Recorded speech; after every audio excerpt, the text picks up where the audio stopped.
Bonjour à toutes et à tous, bienvenue dans le Grand Entretien, une émission proposée par Oulala, le média de l'Europe excentrée. Alors nous allons discuter aujourd'hui de théâtre d'avant-garde, de dissidence intellectuelle, mais aussi de cinéma. En compagnie de Corentin Léotard, je reçois aujourd'hui Simon Chandor, une grande figure et un grand témoin de la scène contestataire budapestoise dans les années 70, compagnon de route du Squat Theater, proche de Miklos Janco, acteur, réalisateur et surtout directeur depuis une quinzaine d'années de Clavis Film, une société de production de cinéma qui édite et distribue en DVD et en français les grandes œuvres des cinéastes d'Europe centrale. Alors Simon Chandor, bonjour. Bonjour à tout le Merci monde. Merci, d'avoir accepté notre invitation. merci de m'inviter. Alors je viens de dresser à grands traits votre portrait, mais peut-être que le mieux ce serait que vous racontiez vous-même d'où vous venez et le début de votre parcours. Alors, je ne suis pas né à Budapest, mais finalement, je suis assez rapidement passé par Budapest. Le fait que mon père, qui était appelé à faire un travail un peu scientifique, j'ai passé mes études, pas universitaires, mais l'école, donc le lycée à Szolnok. Et en fait, la première chose qu'on a vraiment fait, véritablement, on a fait une promotion de la musique rock qui venait à cette époque-là émerger un peu, avec un peu de retard. On a essayé de reprendre et comprendre ce qui se passe à l'autre côté de Rideau de Fer. Donc à cette époque-là, j'avais 14-15 ans. C'était quelle année à peu près? Oh, je dirais que c'était 72 par là, 72. Et en fait, à Szolnok, il y avait même une radio locale. Et j'avais une émission déjà à 16 ans qui s'appelait le Pop Club. Et chaque semaine, si je me rappelle bien, 1 heure ou 1 heure et demie. Donc j'ai essayé de retrouver des albums comme, je ne sais pas, Led Zeppelin, le Rolling Stones, etc., etc. Et on parlait ce que c'est, qu'est-ce que c'est le contre-culture, culture, le hippie, le baba cool de l'époque, etc. On n'avait pas d'image, on n'avait rien. De temps en temps, j'ai trouvé une image, j'étais étonné que les garçons portaient des cheveux longs qui étaient impensables ici et portaient des vêtements fleurs, je ne sais pas quoi, un peu exotiques, etc., etc., qui étaient absolument impensables. Nous, on venait de sortir de vraiment le stalinisme. Ça veut dire que une uniformisation de l'esprit et une uniformisation de l'éducation où c'était très très difficile à comprendre ce qui se passe à l'autre côté. Donc il n'y avait pas d'image. Donc il faut savoir que quand on a passé dans la rue, il n'y avait pas ni publicité ni rien. Donc il y avait telle pauvreté de excitation visuelle qui était assez étonnant. Donc finalement, il fallait, de temps en temps, on a fait des choses parce qu'on se dit que, puisque on n'a nulle part à aller, bah, on a fait nous-mêmes. Et un petit peu le théâtre était pareil. Donc puisqu'on n'a nulle part où sortir, parce qu'il n'y a rien qui se passe, qui nous intéresse, donc on va faire nous-mêmes. Et bizarrement, ce principe-là, j'ai gardé jusqu'à aujourd'hui. Toute ma vie, j'ai suivi un principe que ce qui m'intéresse et que je ne retrouve pas ailleurs, je le fais moi-même. C'est un peu encore aujourd'hui. D'ailleurs, jusqu'à Clavis Film et jusqu'à l'édition de DVD de grands classiques hongrois et européens, puisque j'ai pas trouvé certains films qui m'a beaucoup influencé. Et à un moment donné, je me suis dit que je vais sortir. Et j'essaie d'en faire un peu d'argent et d'en vivre. Voilà, donc c'est un peu ça. Voilà, mais il faut savoir, si tu as une question, tu peux me poser, mais il y a quelque chose qui est arrivé, donc, qui m'est arrivé. On a fait un journal, pile ou face, avec quelqu'un, avec une autre personne qui est devenue après qui est entré dans la politique, d'ailleurs, il est toujours. Il était à la base d'une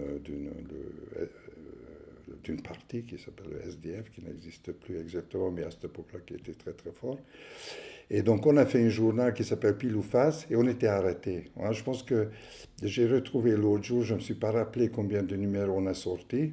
C'est un journal qu'on avait, nous, 16-17 ans. Et lui, il m'a dit qu'on a sorti 12 numéros, assez intéressants, avec des trucs, on a écrit des articles, des éditions. On a essayé d'imiter un petit peu comme les grands journalistes. Donc on a fait même, on avait des passages sportifs, il y avait des trucs un peu tout, articles scientifiques un peu sur les nouveautés, les découvertes et quelques politiques un tout petit peu. Et à un moment donné, il nous a arrêtés, au lycée, ils nous ont arrêtés tous les deux. Qu'est-ce qu'on vous reprochait? Mais justement, j'ai pas trop compris. Donc on a passé quand même une nuit, si je me rappelle bien, un matin on était arrêté, un matin menotté, tout ça, dans la classe, qui était assez cocasse, et amené au commissariat après-midi et la nuit. Et je pense que c'est le lendemain matin qu'il nous a sortis. Alors, il y avait l'intervention de grands intellectuels, c'est ça? Il y avait... Ivan Sélé. Oui. En fait... C'était une affaire qui avait fait du bruit. Qui faisait des bruits. Ouais. Oui, voilà. Donc il y avait Conrad, qui était à cette époque-là très sympa. Après, bon, tout est un peu différent. Maintenant, je découvre moi aussi un tout petit peu que ce personnage-là a fait une longue carrière et beaucoup de polémiques. C'était des sociologues. À cette époque-là, c'était un sociologue. Oui, c'était regroupé autour de la haute sociologie souvent, ces intellectuels-là. Parce que philosophe, ça ne veut rien dire véritablement, parce que la seule philosophie était le marxisme, donc c'était très dur, la philosophie, c'était... Donc la sociologie était un domaine un peu qui était un peu mal défini au niveau politique, idéologique.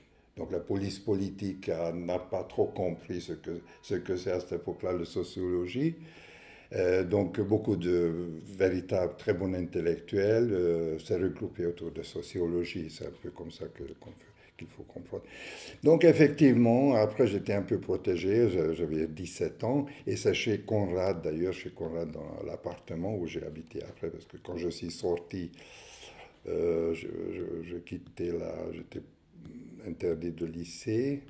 Après j'ai fini à cette époque-là et j'ai habité... chez Conrad. Et là, à l'intérieur, il y avait le squat théâtre, qui ne s'appelait pas encore squat, parce qu'ils ont commencé quand ils étaient jetés aussi. Ils s'appelaient comment à l'époque? Oh, c'était Holas Sinhas, le Holas Peter, qui était le leader charismatique, ou Lokar Sinhas, parce que le théâtre était déjà interdit à ce moment-là, quand je suis arrivé. Et là, il y avait une représentation dans l'appartement qui était assez grand. Ici, au Városháza utca, il avait encore un grand appartement de plusieurs centaines, 200-300 mètres carrés, je crois. À cette époque-là, pour moi, ça me paraissait très grand. Après, bon, il y avait une trentaine, quarantaine de spectateurs en général, mais souvent les mêmes. Souvent les mêmes, les étudiants de RT, de droite, un peu les étudiants de Belváros, le centre de Budapest. Et c'est là que j'ai rencontré Peter Halas, qui m'a proposé de venir chez eux, à Dohány utca, à côté de la synagogue. Et c'était le fameux Dohány utca. Après, c'est devenu carrément... même la notion, la Dohány utca, húsz, le vin, le vin rue de tabac, est devenu une espèce de notion dans le contestataire, même peut-être internationalement. Voilà. Et j'ai commencé à jouer. Alors il faut savoir qu'il n'y avait pas de plan de carrière, il n'y avait pas de l'argent, il n'y avait rien. Donc on n'avait pas vraiment... on faisait ça vraiment parce que... Ça, c'est intéressant. Pourquoi? si vous voulez. Peut-être c'est une autre chose à développer, pourquoi on a fait ça pendant qu'on n'avait que des inconvénients. Oui, c'est ça. Qu'est-ce qui était Qu'est-ce qui contesté, nous a... qu'est-ce qui était contesté à travers cette scène d'avant-garde? C'était quoi qu'est-ce qui avait justifié l'interdiction de se produire? Quel était l'objet de ces productions dramatiques? Est-ce que vous pouvez nous raconter un petit peu justement, c'était quoi ce milieu à Budapest? Pourquoi aussi ils ont été amenés à quitter le pays? Oui, en fait, les milieux des années 70 étaient très intéressants, le underground de Budapest de l'époque. D'ailleurs, ailleurs aussi, je ne sais pas, au Varsovie ou Prague aussi, c'était un espèce de post-68, ça t'est arrivé avec quelques années de retard ici. Et ce sont des gens qui étaient tout à coup, il y avait une prise de conscience de individualité, que nous sommes des êtres humains, nous ne sommes pas des machines, ou fait partie de... En fait, Staline est mort, il y avait un espèce de relâchement quand même avec Khrushchev qui a suivi Staline. Il y avait un petit relâchement et, les mouvements des jeunes étudiants à Paris, d'ailleurs, donc le 68 Paris, et le hippie de Californie, etc., petit à petit, ça arrivait. Et dans le milieu, donc l'amour libre, un peu les vêtements, le vestimentaire, les cheveux longs, les barbes, etc., etc. Et on était très, très, très différents. Donc il fallait qu'on se regroupe parce que visuellement on était beaucoup plus différents que par exemple en Californie. Même là, tu vois, si tu vois par exemple, je ne sais pas, le quartier Ashbury ou je ne sais pas, San Francisco, par rapport à une famille moyenne des années 50 ou 60 aux États-Unis, c'est complètement différent. C'est deux univers complètement différents. C'est un petit peu comme un conte de fées par rapport au, je ne sais pas quoi, tu vois, le militaire, un peu. Et c'est vrai que ces gens-là, ils ont commencé à réfléchir et se regrouper un petit peu et se soutenir un peu. Donc il y avait des événements, le Fiatal Művészek Klubja, le club des jeunes artistes, qui étaient bizarrement... Il y avait certains endroits qui étaient tolérés, qui étaient au Gorki Fachot, dans un hôtel particulier de ouf, en plus. Alors, après, à cette époque-là, on n'a pas trop compris pourquoi c'était toléré. Tu vois, Hobo Blues Band, tu vois, tout c'est très très bizarre. Quelquefois, les personnages étaient plus excentriques ils ont rajouté encore une couche, étaient plus excentriques ici que leurs exemples de l'Ouest. Quelquefois, tu vois, ils ont carrément dépassé. Il y avait des mecs absolument comme Dixie, un espèce de poète de rue, un espèce de poète clochard absolument ahurissant, qui fait maintenant carrément des mythes et de cultes, est devenu culte.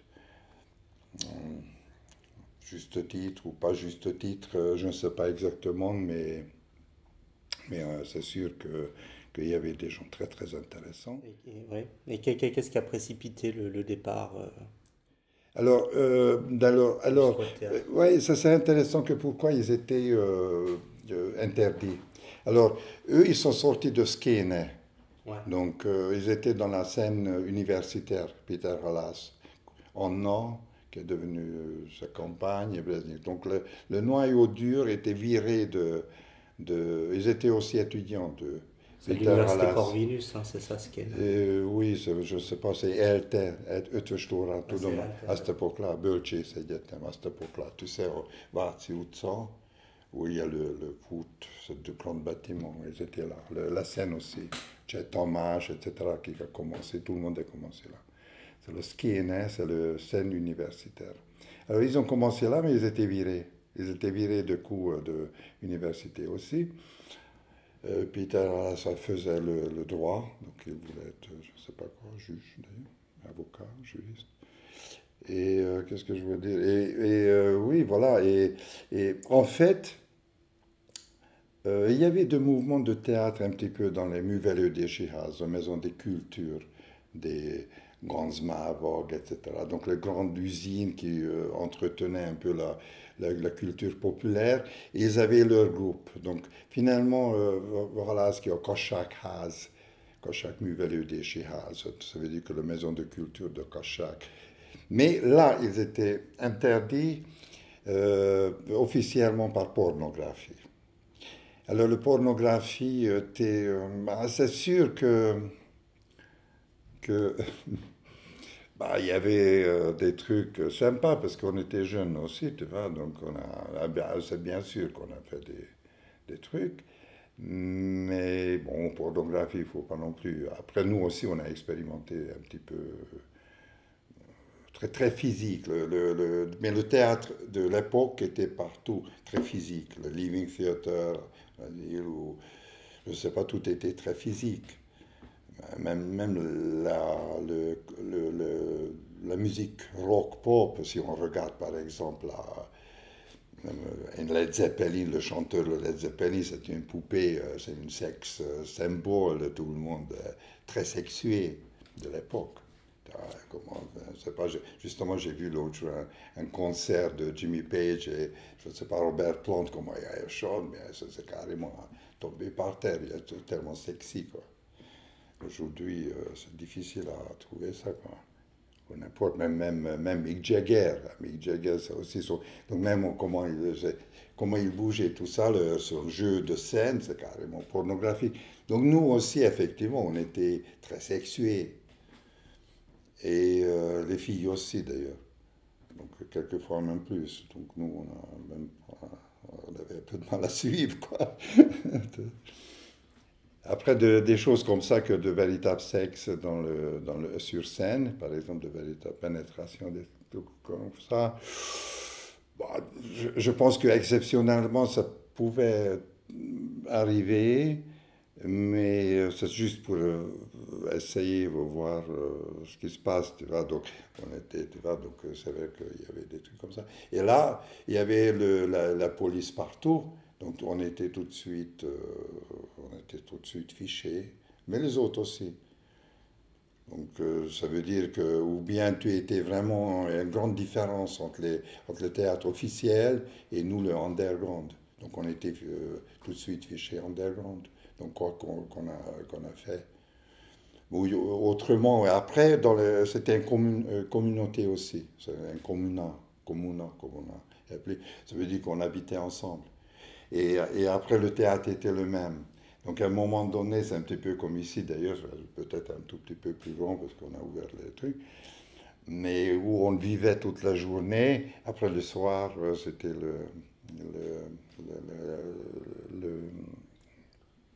la représentation qui était quelquefois pas tellement différente de ce qu'on a vécu.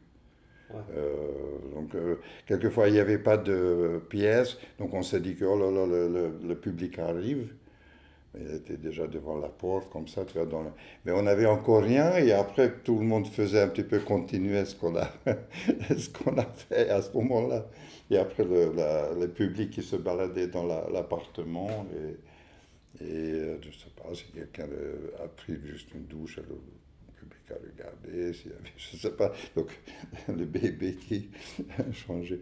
Mais après, on avait une certaine technique quand même de dramaturgiser, je ne sais pas si ça se dit ou pas, un peu dire d'une façon à quelque chose, ou scénographier, ou répondre d'une certaine façon au téléphone, et ça donnait le fait que tu regardes, qu'il y a des gens qui te regardent pendant que tu bois un verre de l'eau, ça devient théâtre. Ouais. C'est ça, tu vois. Si personne, tout le monde s'en fout, tu vois, c'est la conscience, c'est le regard que les autres te portent. Tu vois. Quand il y a 10 personnes ou 30 personnes qui sont autour de toi et tu es comme ça, Tu vois, où tu Faire un coup d'œil joues. sur la table. Oui, voilà, où tu joues avec tes lunettes, ça devient le théâtre. Tu vois, donc et cette expérience-là qu'on a exportée quand on était viré, parce que bon, voilà. Donc c'est en 76, hein, le départ de Hongrie, Non, oui, c'est voilà. ça, hein. Ouais. Donc on était demandé de quitter la Hongrie. Alors ce qui était bizarre, qu'on n'avait pas de passeport. Parce qu'avant, on était invité à un festival à Wrocław, En Grotowski, Pologne, oui. en Pologne. Et quand on est revenu, il nous a retiré tout le monde le passeport. Donc après, il nous a appelé de dire que vous quittez. Et on s'est dit que bah, on veut bien, mais comment? On n'a pas de passeport. Et du coup, un peu très très bizarrement, donc il y avait 3 personnes ou 4 personnes qui ont reçu un espèce de feuille où dit que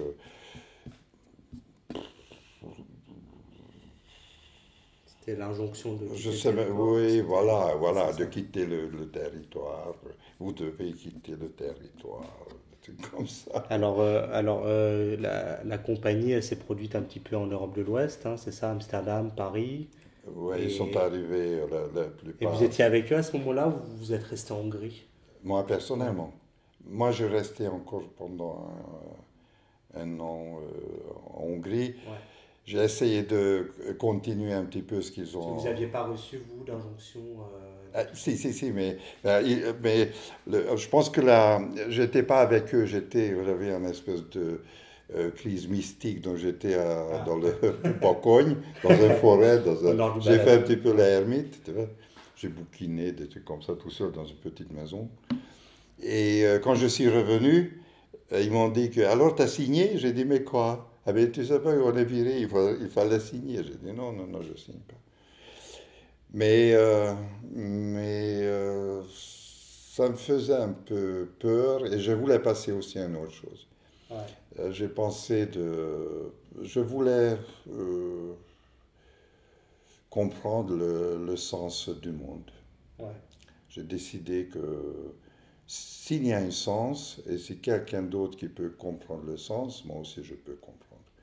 Donc d'une façon ou d'une autre, je vais comprendre pourquoi disons comme ça, pourquoi Dieu a créé le monde ou pourquoi Dieu m'a créé. Donc je veux comprendre, mais comme ça, quoi. Je veux lui parler. Alors ça s'est traduit comment, du coup, en termes Oh, j'ai commencé à lire un petit peu des trucs qu'on n'a jamais entendu parler ici, comme le Vedanta de sanskrit, des hindous, des zen bouddhistes. J'ai lu la Bible, les évangiles. Et c'est vrai que l'évangile, ben, j'ai trouvé que Jésus-Christ avait un certain allure un peu hippie, comme ça. J'ai dit que c'est assez proche de ce que je pense, ce qu'il dit.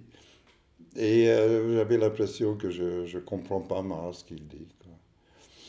Et c'est plutôt ça. Et après, j'ai commencé à faire même la théologie. Donc, j'ai d'accord. commencé à faire des études. Donc moi, j'ai dit à Peter que maintenant j'ai commencé à faire ça, moi je vais aller.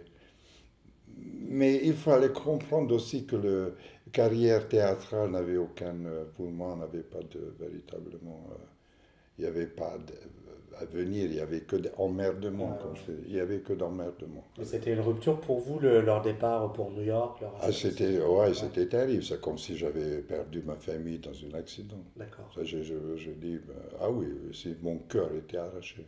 Ah d'accord. oui, probablement j'ai vécu le même sentiment comme les enfants vivent de quitter le milieu familial ou perdre ses parents, des trucs comme Et ça. vous les avez perdus de vue à ce moment-là pendant... J'ai perdu de vue et quand je les ai retrouvés, en fait, j'avais plus retrouvé la même chose. Ouais. Et là aussi, bon, aussi j'étais un peu plus adulte. Et c'est quand même très très jeune, il faut savoir. J'avais 17, 18 ans. Ouais. Donc eux, ils étaient plus âgés. Donc finalement, à la fin, bah, j'ai tout appris avec eux. Et puis après, Ouais. ils ont reproduit à New York ce qu'ils avaient fait à Budapest. Ils avaient acheté un appartement où ils se produisaient, hein, c'est ça, Oui, hein. voilà. Après eux, ils étaient déjà à cette époque-là. Donc la storefront, ça veut dire que le vitrine.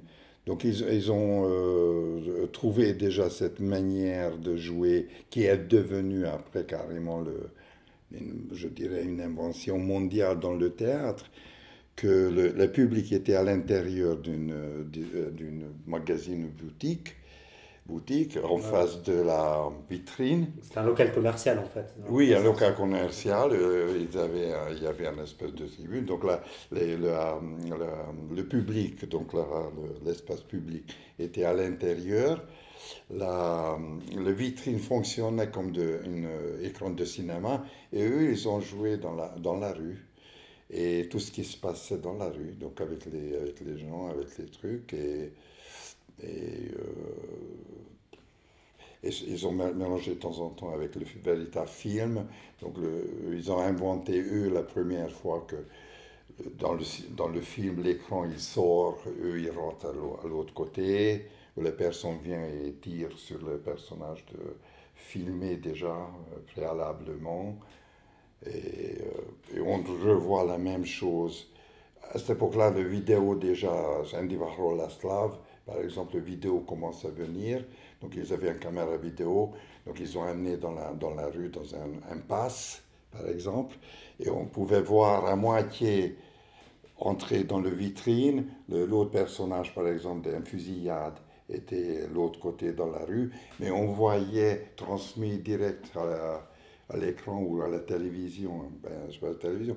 Donc elles étaient très très très inventives au début de l'interactivité, c'était très très inventive. Et souvent la police qui est arrivée, puisque c'était tellement dans la fusillade, machin, donc plusieurs fois on était arrêtés dans la pleine rue, devant le public.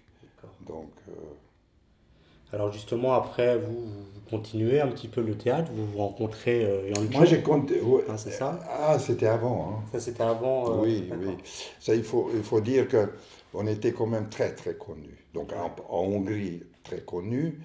Et après, il faut savoir que toutes les grandes revues spécialisées dans le théâtre était le plus grand allemand, etc., on était sur la couverture. Donc, New York Times, sans arrêt. Donc, pratiquement chaque article, chaque pièce, on avait une demi-page de. On était très très connus.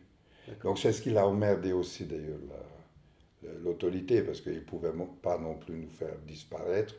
D'ailleurs, il faut savoir qu'il nous a menacés sans arrêt, mais il n'y avait pas véritablement. Donc ça c'est une autre petite parenthèse, qu'on était menacés sans arrêt. Il nous a fait peur, mais qui était crédible. Donc la peur était crédible parce que c'était comme des autorités d'État. Tu vois, quand le policier, 3 heures du matin, il l'amène dans dans une cave et il commence à menacer que tu ne sors pas, etc. etc. Donc vous vous tenez combien de temps à peu près après le départ de vos compagnons? Vous restez en Hongrie pendant... Bah, disons que, comme ça, dans le temps, moi je sais pas, à Budapest, on était ensemble à peu près 2 3 ans. Et après, moi, à peu près 1 an et demi ou 2 ans, je les ai rejoints. Et après, j'étais avec eux encore à Amsterdam, à Rotterdam aussi, D'accord. avec 2 ans, comme ça. À cette époque-là, déjà, on était un peu tout. Il y avait des enfants qui sont nés, moi aussi, tout le monde a. En fait, on était beaucoup moins soudés parce que l'Ouest faisait pas cette pression. La pression était financière. Donc tout le monde a commencé à se débrouiller un petit peu comme il pouvait. Et vous avez quitté la Hongrie en quelle année? 79, voilà. D'accord. 78. Et vous allez directement en France ou vous passez... Alors, moi, c'est avant.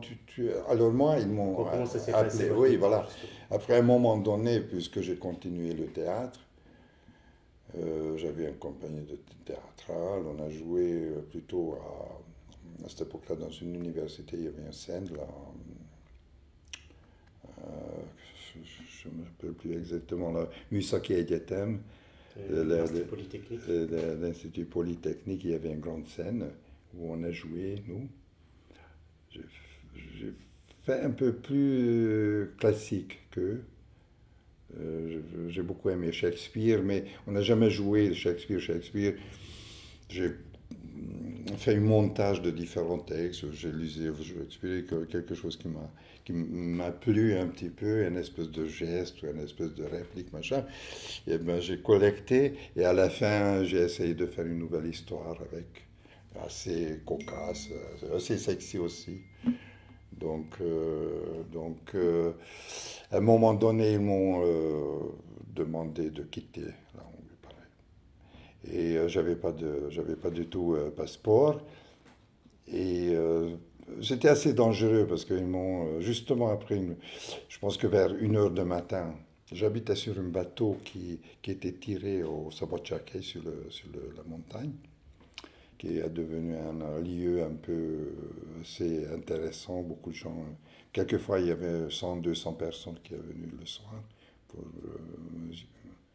Je suis devenu une espèce de gourou d'ailleurs, Ouais.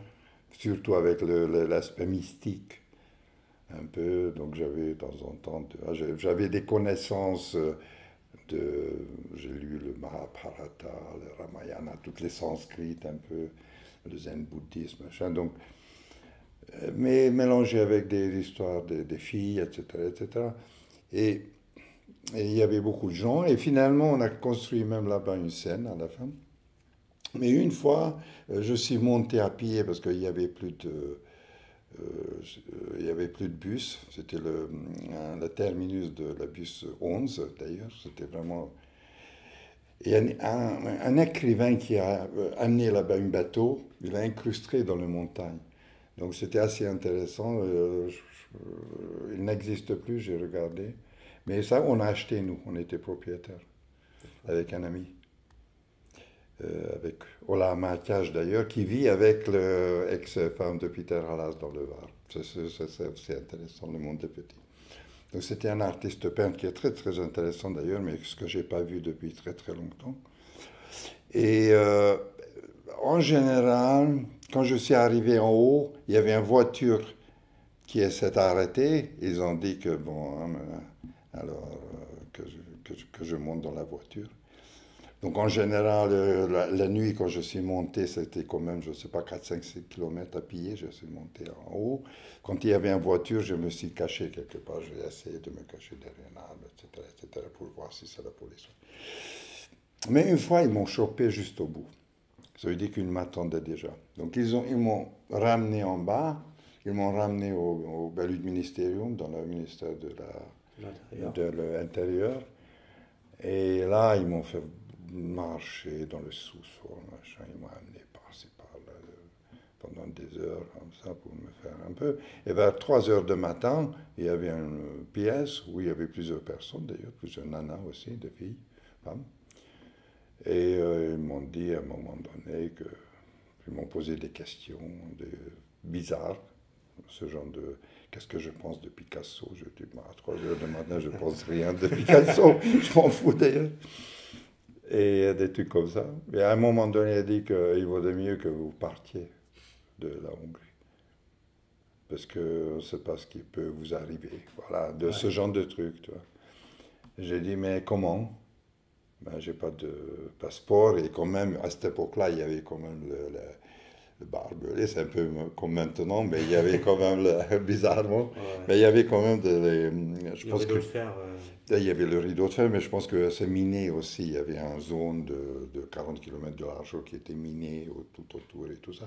Donc c'était pas très très facile à quitter la Hongrie comme ça à pied. Et ils m'ont dit que bon, ben, tu te débrouilles. Et après, moi, je suis rentré et j'ai dit, mais je ne sais pas ce que ça veut dire, tu te débrouilles. Et moi, je ne me rappelle pas exactement si c'est plusieurs semaines ou plusieurs mois après. J'ai reçu une lettre, une espèce permis de voyage à Bulgarie et un permis de traverser la Yougoslavie, que je n'ai pas le droit de descendre, Ouais. séjourner, mais je ne sais pas, il y a une espèce de très très bizarre. Donc j'ai le droit de quitter la Hongrie, traverser Yougoslavie et aller à Bulgarie. Et je me suis dit, mais j'ai jamais été à Bulgarie, d'ailleurs même depuis. Je me suis dit, mais qu'est-ce que je fais à Bulgarie, moi? Pourquoi je... Ouais. Donc il y a ce côté un peu surréaliste, tu vois, qui faisait un peu peur quand même, tu vois, parce que c'est l'État quand même. Et c'est une situation très fermée, donc c'est pas comme aujourd'hui que tu te casses, tu vas, tu te caches, je sais pas, tu vois, tu pars et c'est difficile après, tu vois. C'était difficile à se cacher, tu vois, et quand ils ont fait ce genre de trucs, ce sont quand même des gens armés, c'est quand même le défense territoriale, c'est quand même le KGB, des trucs. Donc ça faisait quand même, ça faisait peur. Surtout après une période quand même où, pour une blague, tu as eu 10 ans de travaux forcés, tu sais, dans le stalinisme. Ça rigolait pas. Donc, surtout, tu vois, parce qu'on avait encore de mémoire, tu vois, qu'il y avait des millions qui étaient amenés, tu vois, pour un regard ou pour un, je sais pas quoi, pour un mot à travers ou pour rien de tout, quoi. Donc, ça faisait un peu peur. Et donc, finalement, c'est Yancho qui m'a engagé dans son théâtre. À cette époque-là, il a fait un théâtre, Yancho, le 25e théâtre. Il m'a engagé et j'ai reçu mon premier salaire, très bien d'ailleurs. Il m'a engagé comme acteur.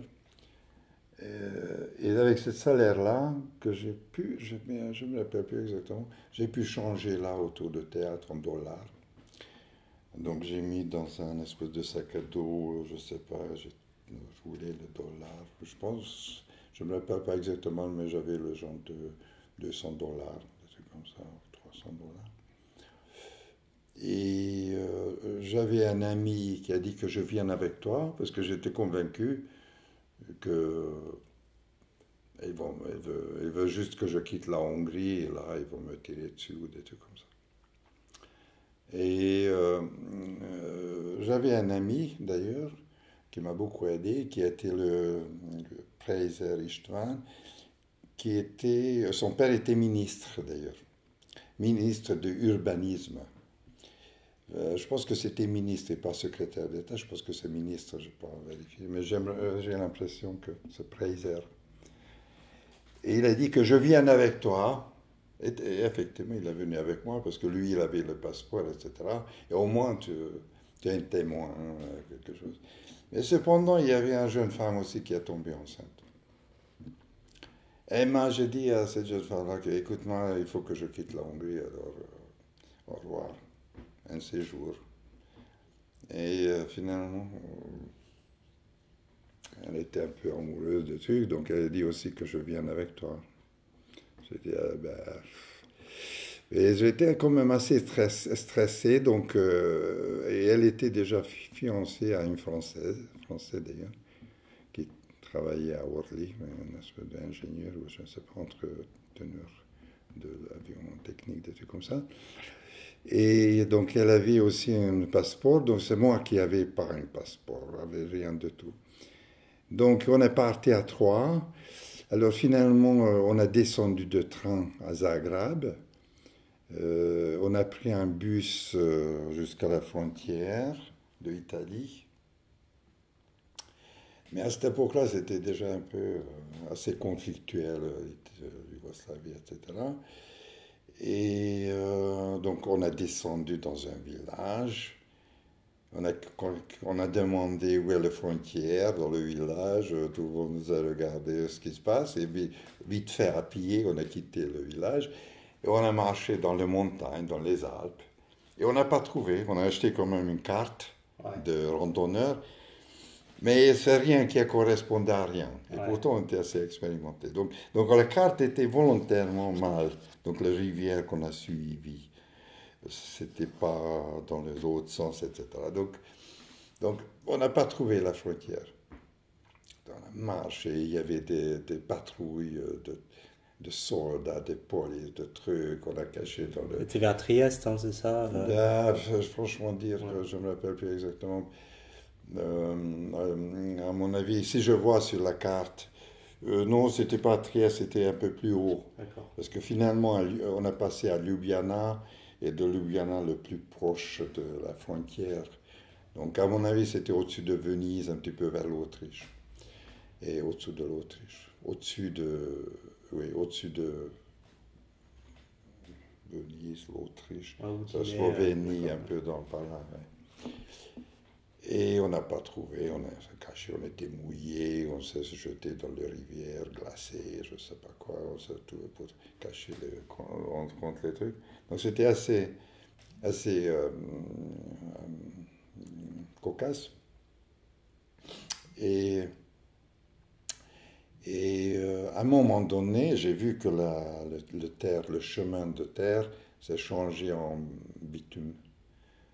Et j'ai dit, ben ici, il y a un changement là, sur mes pieds. Mais c'était déjà vers minuit, 1 heure du matin. Et on a vu tout à coup en italien quelque chose, donc on s'est rendu compte qu'on tout à coup on est rentré en Italie.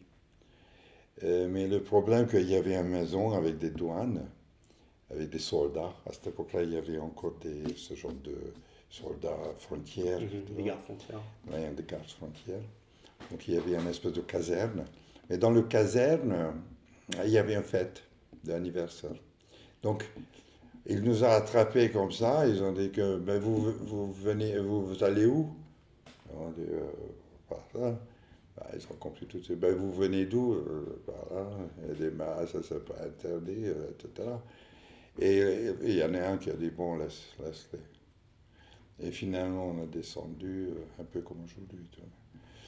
Donc on a descendu, petit matin, on est arrivé dans un village, il y avait une auberge. L'aubergiste a dit que, écoutez, moi, je descends pour faire les courses, je ne sais pas, à Venise. Donc on est arrivé direct à Venise. Quoi.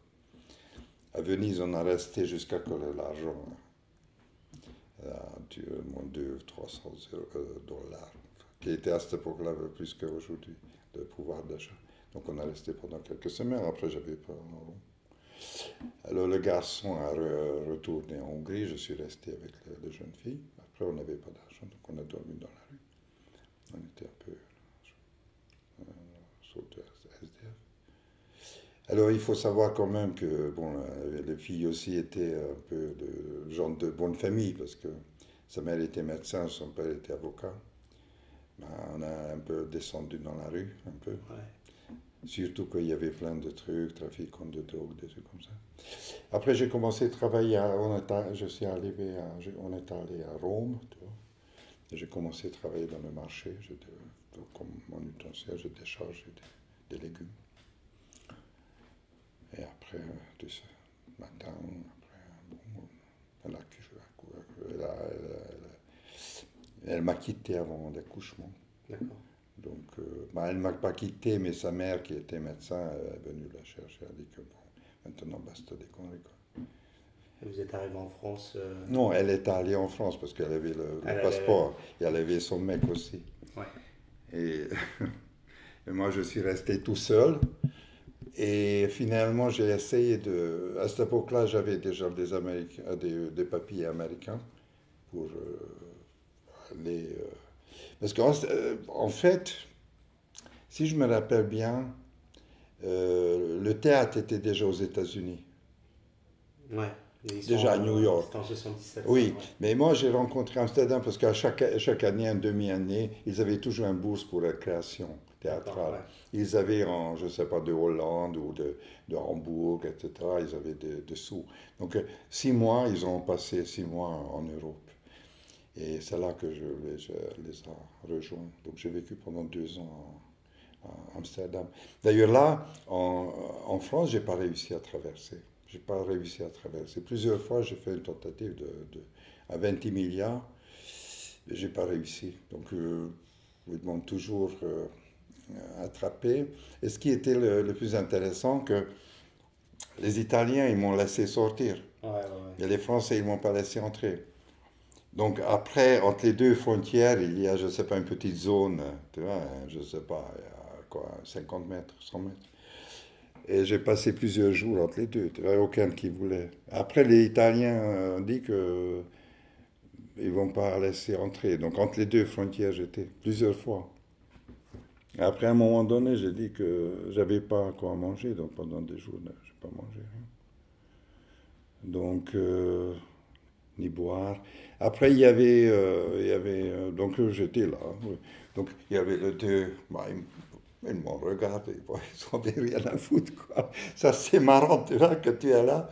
Et ce sentiment qu'en fait, quand je vois les jeunes passer avec les mobylettes, machin, tu vois, sans Ouais. souci, machin, je dis, mais c'est fou quand même la vie, quoi. Que moi, je suis là, tu vois, et personne ne veut. Et Là, j'ai pas, c'est personne ne veut de moi, quoi. et Ni c'est- l'un ni l'autre. et c'est à quel moment que ça a marché Ah, ça justement? marchait. En fait, à un moment donné, je suis allé chez les Français. Je ne sais pas pourquoi, le Français qui était là, il m'a regardé. Où ça changeait, justement, ils ont changé, le soldat qui a changé, et il m'a regardé, qui est ce mec-là. Et je suis allé, j'ai dit que, écoutez les gars, mais je vais mourir de soif, au moins donnez-moi de l'eau ou quelque chose. Et il m'a dit que, bon alors, mets-toi là. Ils ont commencé à me fouiller, parce que jusque-là, ils m'ont même pas fouillé. Alors, ils ont commencé à fouiller, sortir de ta poche, je ne sais pas quoi. Donc, j'ai sorti, ils ont trouvé, d'ailleurs, j'ai mis la marque, avec un ticket de métro à Rome, il y avait une date, dans un bouquin, tu vois, parce que Mhm. finalement, j'avais un bouquin sur moi, et j'ai bouquiné, tu vois, parce que j'ai lu quelque chose. J'étais en train de lire, tu vois, pendant quelques jours, entre les deux fautières, et j'ai mis le ticket. Et ils ont allé chez les Italiens que regardez, il vient de là. Donc c'est la preuve il était là. Parce que j'avais pas de visa, j'avais pas de Ouais, papier. ouais, Ah, il faut savoir que, ah oui, j'ai oublié de dire que j'avais aucun ouais. papier. Et du coup, les Italiens, ah bon, d'accord. Alors, il y avait une espèce de fourgonnette qui est arrivée, gendarmerie. Ils m'ont menotté, ils ont mis un truc, ils ont dit, tu viens d'où? Je dis, bah, je viens. Pourquoi tu n'as pas de papier? À cette époque-là, il n'y avait pas encore cette immigration comme aujourd'hui. J'étais le seul immigré, tu vois. Il n'y avait pas, j'étais le number only one. Personne. J'étais tout seul comme un con. J'ai dit, bah, pourquoi tu n'as pas de papier? Pourquoi tu ne parles pas? Pourquoi tu es aussi bizarre? Et j'ai dit, mais alors tu viens d'où? Tu as quelle nationalité? Et j'ai dit que je viens de Yougoslavie. Et j'ai dit, bon, alors on va te ramener en Yougoslavie. Donc, ils m'ont menotté, ils ont mis sur le train. Ouais. Ça, c'est marrant d'ailleurs, l'histoire. Il y avait deux gendarmes à côté. Là, enfin, j'étais là, tout le monde m'a regardé, qui est ce tueur-là, tu sais, c'était comme Zacco et Vanzetti ou je ne sais pas qui, tu vois, c'est comme dans le baignard, tu sais. Bon, autant plus que l'ancien train, tu vois, il fallait 500 km, il a fait pendant 2 jours. Tu vois. Donc, il n'y avait pas encore le TGV, tu vois, ça fait déjà. On était là. Et à un moment donné, je ne sais pas où, tu vois, je ne me rappelle plus, à un moment donné, ils ont descendu les deux gendarmes, ils m'ont laissé dans le train. Mais je croyais qu'ils achètent juste des trucs, parce qu'à cette époque-là, c'était un journal, ou manger, ou je ne sais pas quoi. Et le train a parti, reparti. Et j'ai dit, tiens, mais ils sont restés dehors, et qu'est-ce qui se passe? J'attendais un petit peu, tu vois. Alors, il y avait je ne sais pas, 50 km une autre ville, il s'est arrêté, je dis, mais il n'y a toujours personne, j'étais là. Et à un moment donné, je suis descendu bon aussi. Ok. Et donc ça, c'est le début de la période française. C'était en Voilà. quelle année vous êtes Ah, celui-là. ouais. Ah, mais j'ai Vraiment traîné. l'arrivée en France, c'était quand? Ah, mais là, ce genre d'aventure, en Italie, à mon avis, ça durait presque un an quand même. Donc fin des années 70, début des années 80, pour situer. Oui, c'est ça, 99. Si je me rappelle bien, c'est 80 en juin que finalement je suis réussi. Parce que en fait, c'est le copain de la mère de mon enfant qui est venue me chercher pour dire comment ça s'est passé. Ouais, ouais. À 4 heures du matin, elle m'a caché, pas dans le coffre, mais derrière, sous une couverture. Et vers 4 heures du matin, à Ventimiglia, tout ça, il y avait. Alors, ils ont vu que c'est une voiture française. Et les Italiens, bon, ils nous laissaient sortir. Et 4 heures du matin, elle dit, qu'est-ce qu'il y a? Il n'y a rien. Voyageurs, passagers, non, il n'y a rien. Elle dit, bon, là, vas-y. Et finalement, je suis arrivé comme ça en France, mais avec des papiers américains, parce qu'il faut savoir que j'ai eu déjà le papier de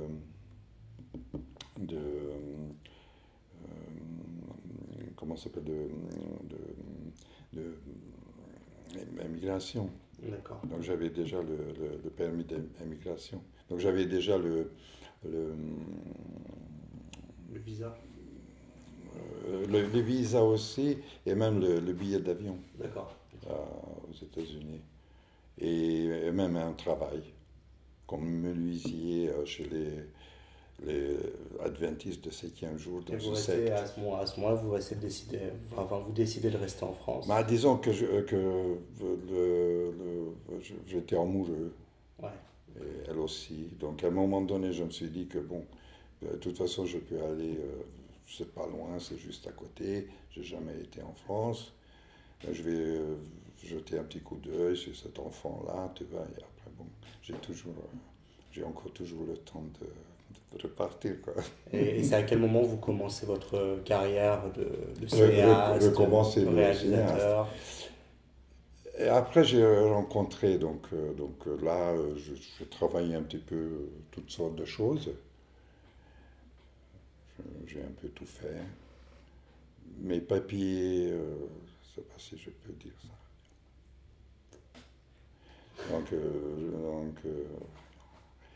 Et et donc j'ai travaillé comme chauffeur de camion. J'ai travaillé dans la nuit, la nuit dans une usine Renault à côté de Chartres. J'ai fabriqué je ne sais pas quoi, clignotants. J'ai travaillé chez un mec de maïs. J'ai coupé avec un tracteur. Le moisson, je ne sais pas quoi, moisseuse de maïs. J'ai fait des trucs, j'ai fait beaucoup de vignes, j'ai travaillé des trucs comme ça, mais assez rapidement, tout à coup, eux, ils sont venus à Paris, j'ai rencontré Peter Halas à Paris et je suis reparti avec eux. À cette époque-là, déjà, Esther Balint, qui était la fille de Istvan Balint, a joué déjà dans le film de Jim Jarmusch, dans le Stranger Than Paradise. Donc eux, ils étaient déjà toujours très célèbres, ou de plus en plus. Bon, il faut savoir que, bon, cette période-là, si vous voulez, je parle un petit peu, la création artistique, mais il faut dire qu'à New York, à Manhattan, en fait, ils étaient considérés comme parmi les 8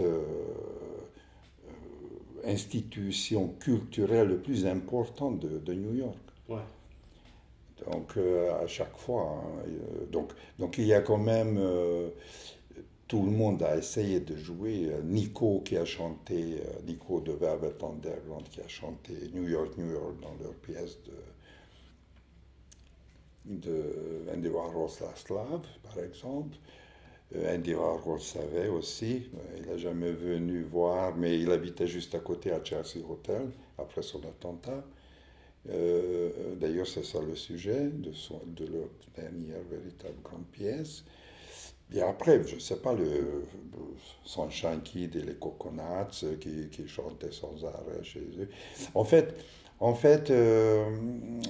certaines périodes, quand ils ne sont pas joués, c'est devenu un petit peu une espèce de discothèque où les célébrités de l'époque se retrouvaient. D'accord. Tom Waits, Lou Reed qui était... Donc vous passez du temps à New York et puis vous revenez.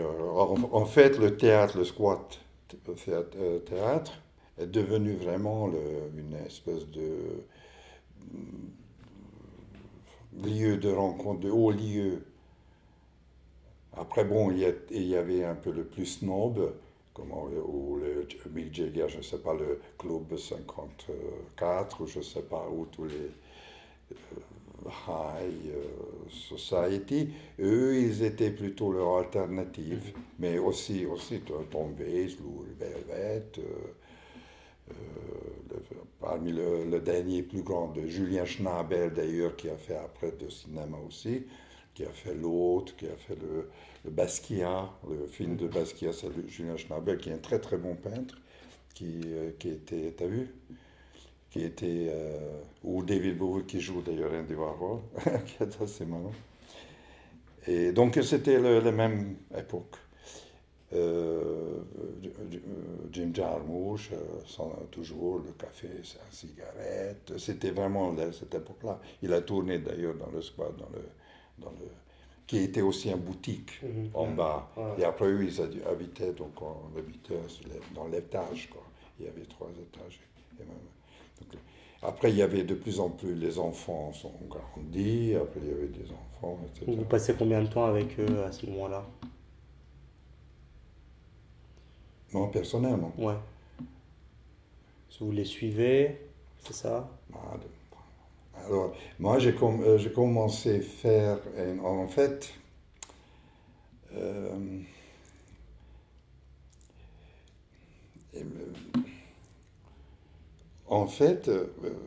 on a découvert quelque chose très très marrant.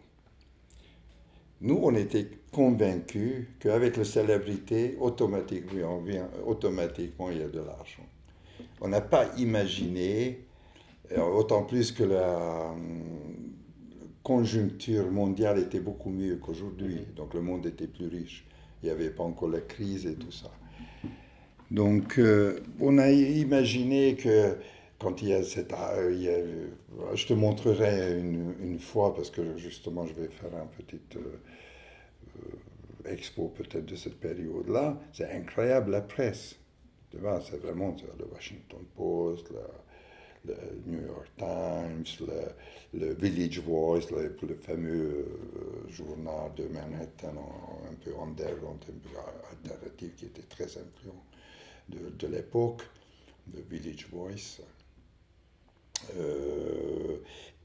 Tellement que aujourd'hui dans le musée,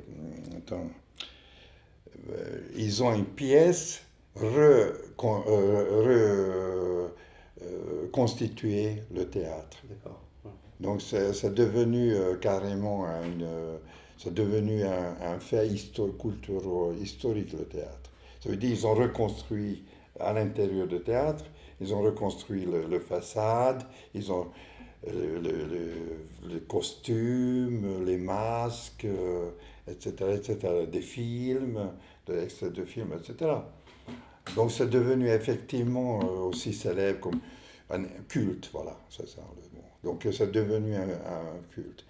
Donc on a pensé qu'avec le culte, d'être culte, il y a des superlatifs, les articles, les critiques, des trucs qui n'étaient pas faciles à New York, parce que tout le monde était là.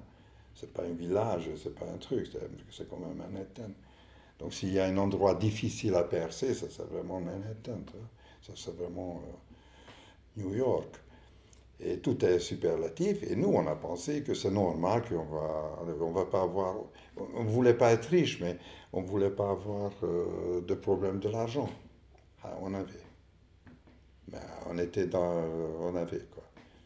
Alors, c'est plusieurs, si j'analyse ultérieurement, parce que j'ai décidé, après j'ai tellement souffert de la pauvreté, franchement dire, j'étais tellement pauvre dans ma vie, mais de pauvreté profonde, qu'à un moment donné j'ai décidé que jamais plus. Et maintenant je fais beaucoup d'attention que je ne sois pas et je ne suis plus. Bon, je ne suis pas riche non plus, mais je ne suis plus pauvre non plus. Voilà. Et, mais parce que j'étais quasi traumatisé, et eux aussi. Donc en fait, l'argent n'arrivait pas. Ouais. Ou ça arrivait, mais ça partait encore plus vite. Donc on n'avait pas la culture de... On avait zéro culture de l'argent. Donc on ne savait pas exactement, puisqu'on avait cette culture de communauté, donc il n'y avait pas de comptabilité, il n'y avait rien. Donc, personne ne savait où part l'argent, quoi. Où est l'argent? Qui? Tout le monde soupçonnait l'autre. Et ça, c'est comme dans le film de Sergio Leone, tu vois, que la nuit, tu vois, tout le monde, personne ne dort, tu vois, parce que qui prend l'argent, quoi. Ouais. Et par contre, on avait peur que si on dit que, écoutez les gars, moi, c'est moi le trésorier, etc., etc., l'inspiration et le charme d'être, de cette première période où il n'y avait pas, ça disparaît et finalement ça devient quelque chose d'autre, un théâtre classique, où il y a une trésorier, il y a un gérant, il y a un truc, tu vois, qui était l'opposé diagonalement de nous. Alors il faut savoir que pourquoi à Budapest on n'avait pas besoin de l'argent. Comment on vécut sans argent, sans aucun problème. Je ne me rappelle pas que j'avais un rond dans ma poche et je ne me rappelle pas non plus que j'avais... Bah, si, j'avais faim de temps en temps, mais il y avait toujours quelqu'un qui avait. Donc petit matin, on a rentré, ils ont mis le lait, un sachet de lait, tu sais, une espèce de plastique, parce qu'à cette époque-là, devant les casernes, tout était des tares, Mhm. donc tout le monde s'en foutait un petit peu. Donc on a mis dans la poche de lait chocolaté, tu vois, quelques kiflis, tu sais, de croissants hongrois, des trucs comme ça. Donc, et le soir, après on a joué, il y avait un panier, ils ont mis, après on est parti vers minuit manger. Mais il y avait toujours de l'argent. Ici, la pression idéologique, politique et l'emmerdement qu'on n'a pas cherché parce qu'on n'était pas vraiment idéologisé, qui était pénible. Et là-bas, personne ne nous a emmerdés. Mais il n'y avait pas d'argent. Et cette pression financière-là, donc c'est très très bizarre, ce Ouais. basculement-là. Et ça, ils ont pas... C'est ce qui a précipité le retour de Juhas en Hongrie, le vôtre Voilà. peut-être. Non,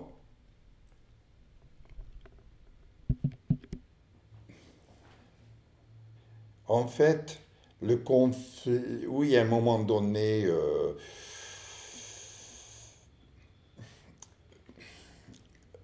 ça demanderait une analyse comment. Ouais. Euh, il y a plusieurs aspects, je ne veux pas trop... Ah, Peut-être pas rentrer dans les et je détails. ne vais pas entrer dans le détail parce qu'il y avait de sexuel. Mm. Les nanas ont vieilli.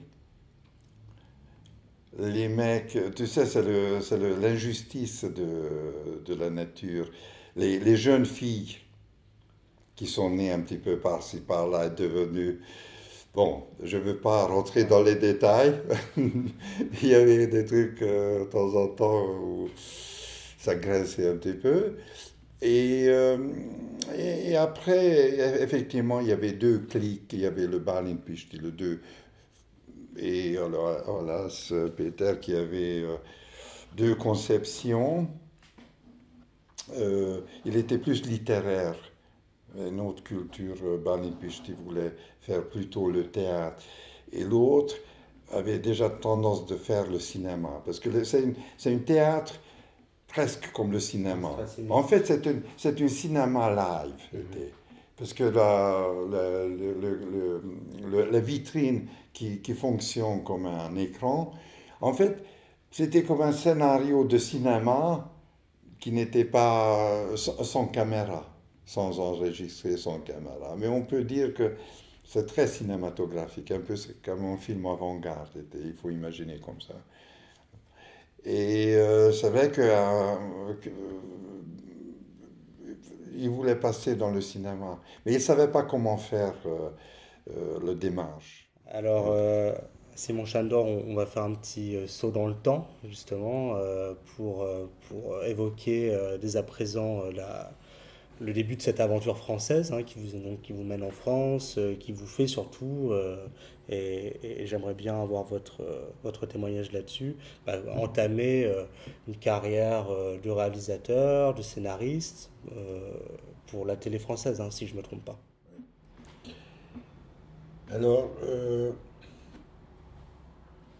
Alors, effectivement, quand j'ai participé dans le... En fait, j'avais de plus en plus d'enfants. À un moment donné, tout à coup, assez rapidement, quelquefois en même temps, comme ça, tout à coup, j'ai eu 4 enfants. Mais en espace de très courte durée. Et pas toujours avec la même femme, mais très très très en même temps. Voilà. Et ça m'a étonné un peu, mais comment dire, ça m'a fait bizarrement la spécialité des enfants que ils sont très chiants, très très bébés, mais après 2 3 ans, ils sont très très mignons.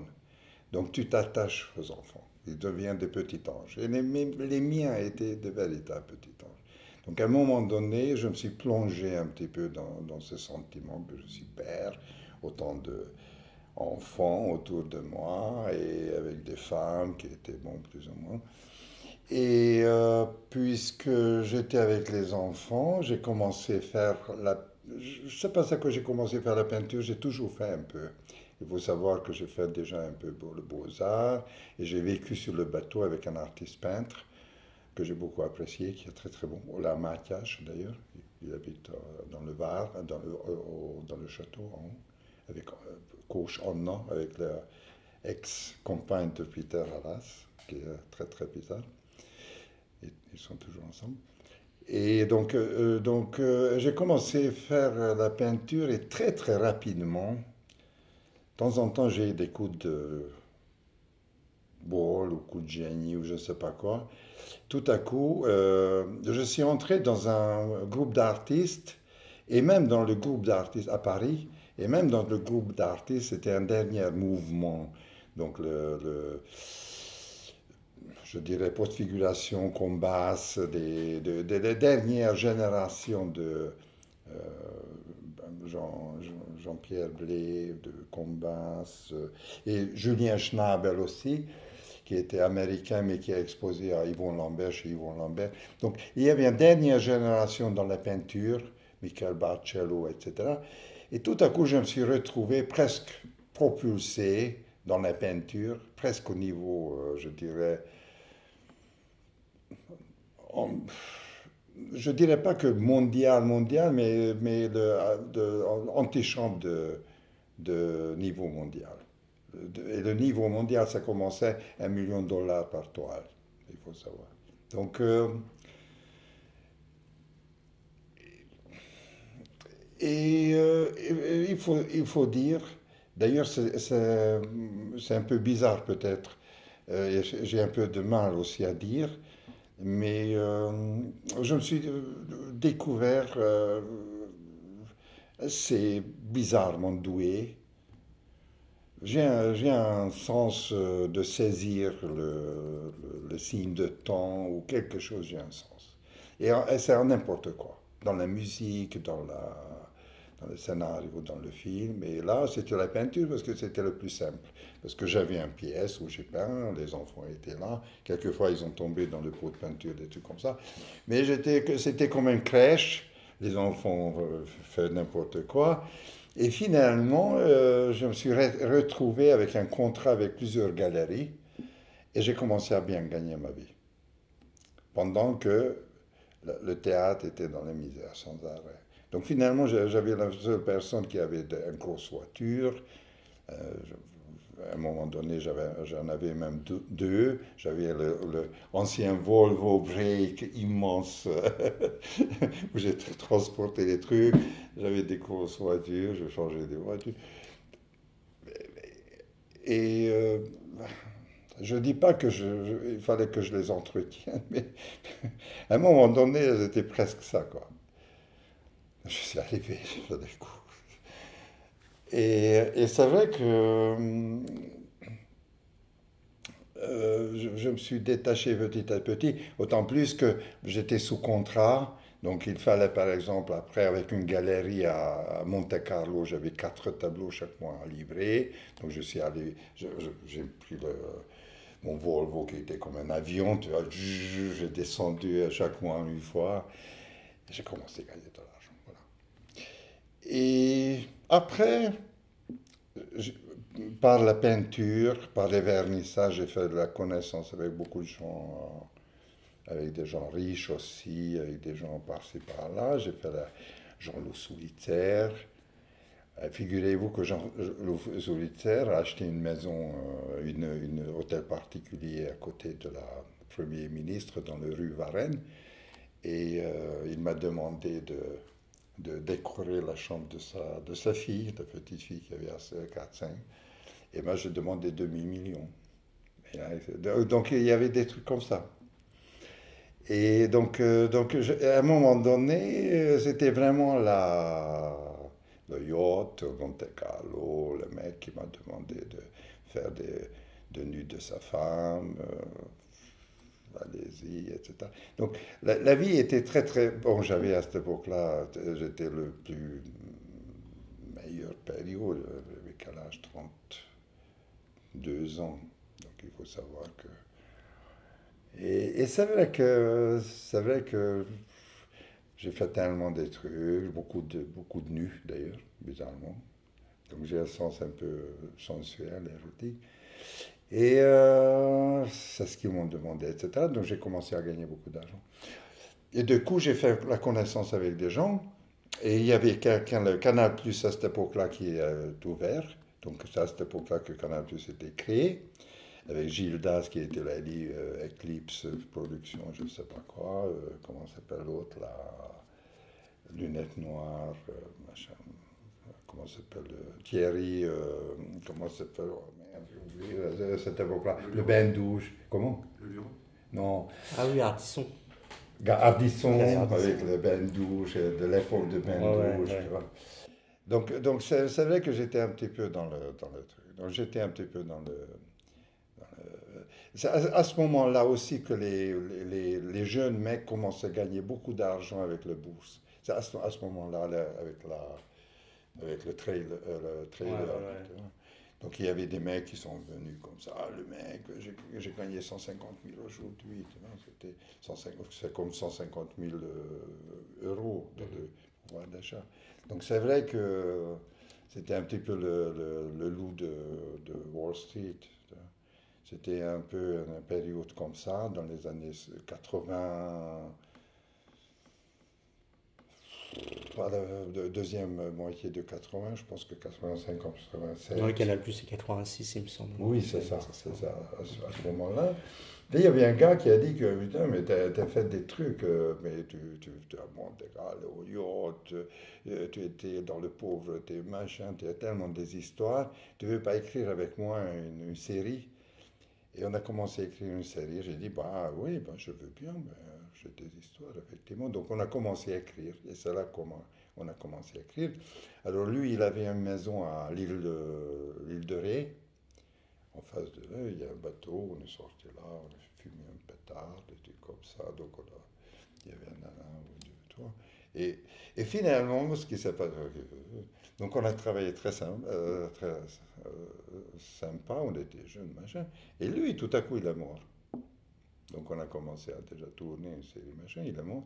Et du coup, j'ai repris la réalisation.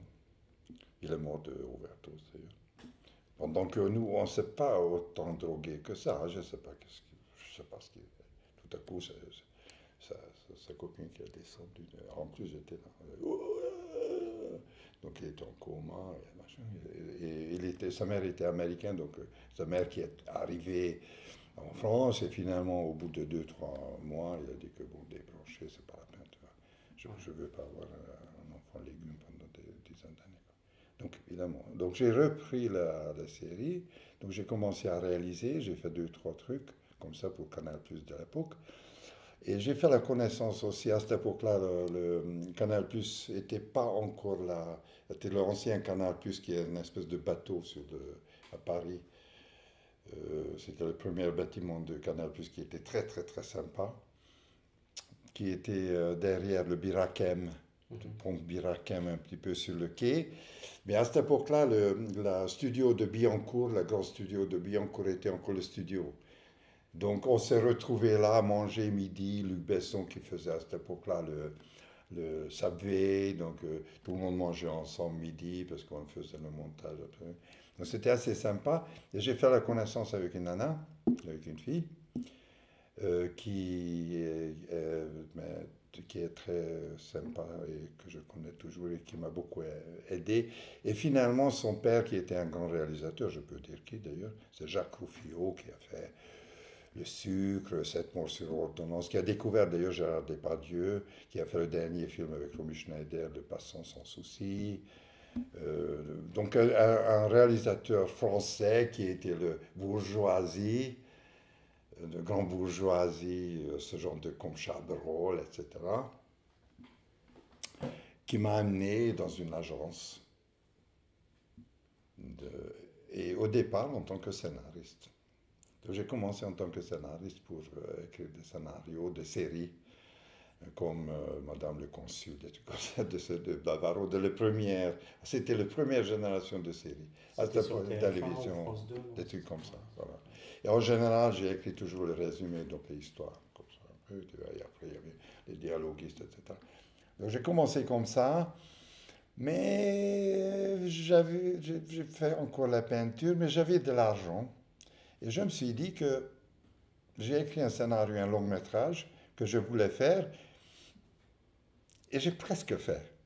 C'est fou aussi, je ne sais pas si je veux rentrer dans le détail. En fait, un western. Michel Seydoux, c'est le grand-père de Léa Seydoux, d'ailleurs, qui est le patron de Pathé. D'ailleurs, les trois frères Seydoux, Pathé, Gaumont et UGC, ces trois frères, c'est incroyable. Donc, m'a dit que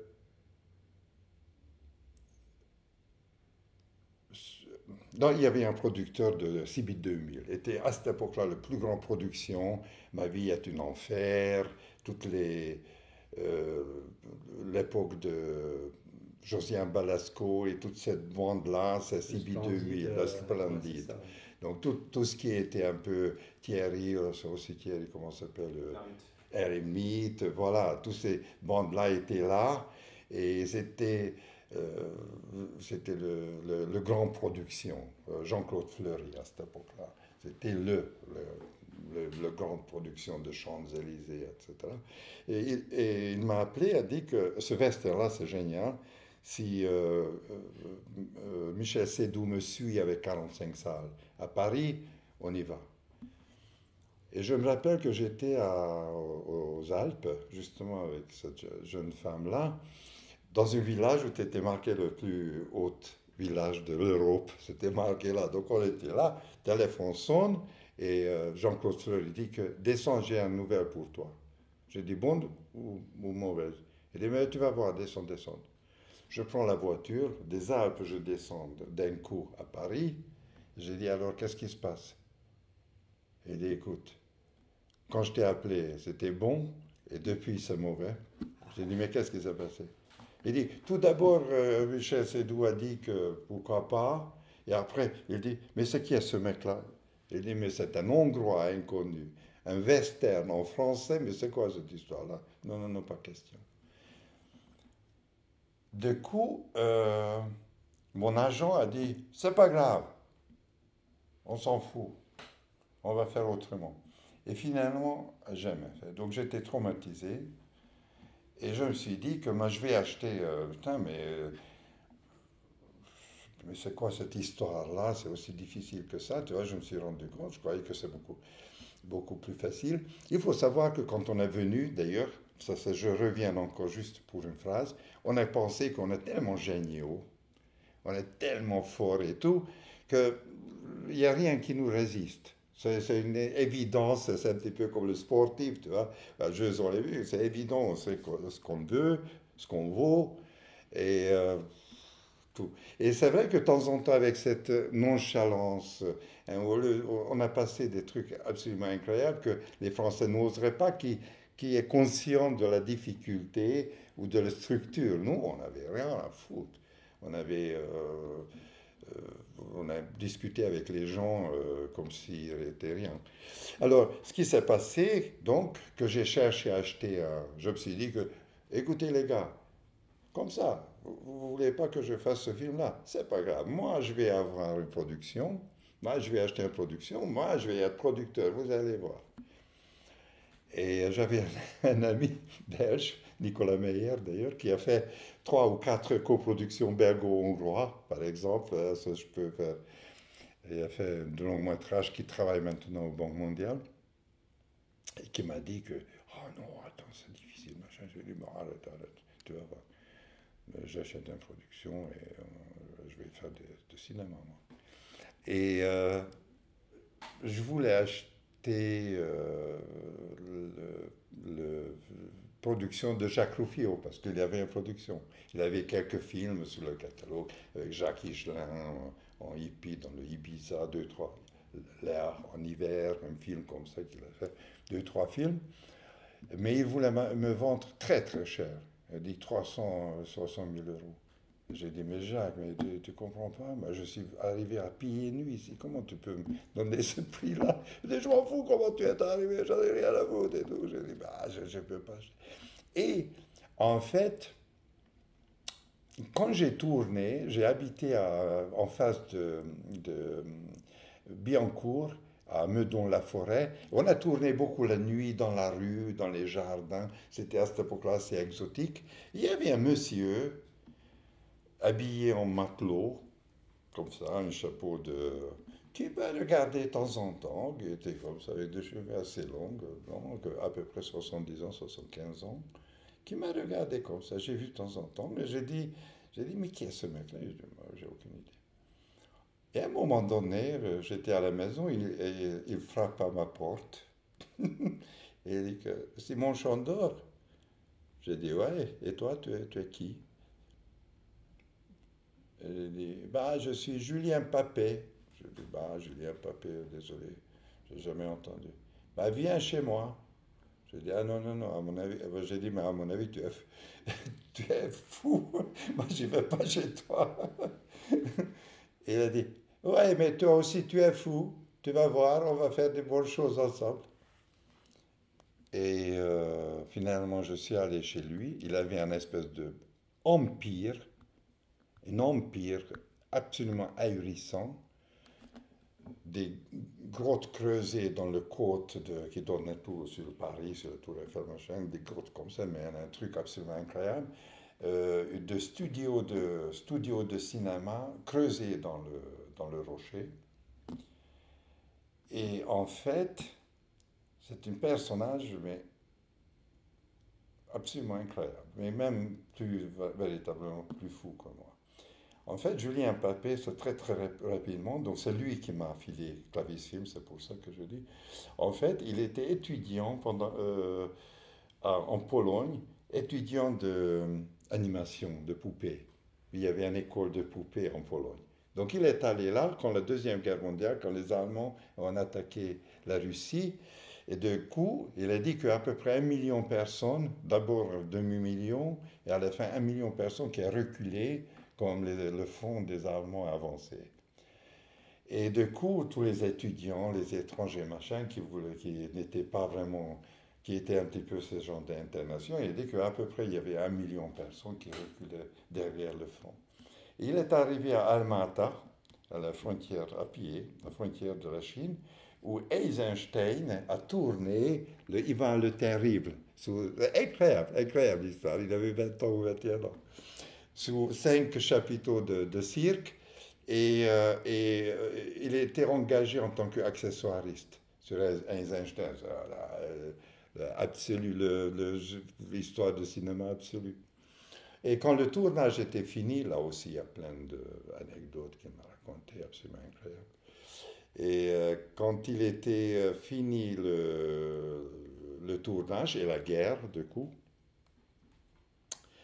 il est rentré à pied et il a dit que quelque part, il a trouvé une caméra dans un avion qui est tombé, un petit avion furtif qui filmait des trucs. Et la caméra était plus ou moins en bon état. Elle était cassée en deux, mais il l'a ramené chez lui et c'est comme ça qu'il a commencé à faire. Donc il a fait son Magic Media et il a fait son clavis et il a entré dans le clavis film aussi. Et il est devenu l'ami de Truffaut. Il a fait des bandes annonces de l'époque Ouais. et de génériques. Voilà. Alors, c'est lui qui m'a dit que, en fait, Clavis Film, la fondatrice Lucie Ulrich, la fondatrice vient de décéder, et lui, il a de parts, mais puisqu'il a une autre société, il voudrait que je participe, que je reprends avec lui 50-50% et je prends la gérance de Clavis Film. Donc pratiquement, pour très peu d'argent, en fait. Je pense que ça m'a coûté peut-être tout ça, je dirais 35 000 francs, qui était bon. Pour quelqu'un qui n'avait pas d'argent, c'est beaucoup, mais j'en avais, mais rien à voir, c'est un dixième.